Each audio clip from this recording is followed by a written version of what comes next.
යොවුන් වියේ ගැහැණු ළමයින් ගැබ් ගැනීම ඉහළ යයි. ජාතික ළමා ආරක්ෂක අධිකාරියේ නවතම වාර්තාවකට අනුව යොවුන් වියේ ගැබ් ගැනීම්වල දැඩි ඉහළ යාමක් වාර්තා වෙයි.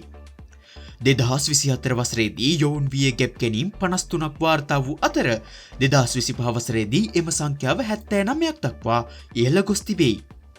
මෙලෙස ගැබ් ගැනීම් ඉහළ ගියද ළමා විවාහ සංඛ්‍යාව සිද්ධීන් 14ක සිට 9ක් දක්වා පහත වැටී ඇති අතර එයින් තහවුරු වන්නේ ළමා විවාහ වැළැක්වීමේ වැඩසටහන් සාර්ථක ප්‍රතිඵල පෙන්වන බවයි.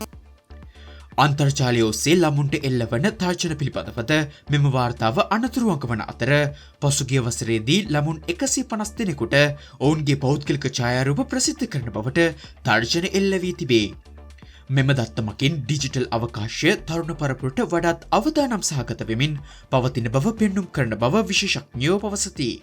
ළමුන්ගේ ආරක්ෂාව තහවුරු කිරීම සඳහා සෞඛ්‍ය අධ්‍යාපනය සහ අන්තර්ජාල ආරක්ෂක නීති පිළිබඳව දෙමව්පියන් පාසල් සහ රජය දැඩි අවධානයක් යොමු කළ යුතු බවද ඔහු අවධාරණය කරති.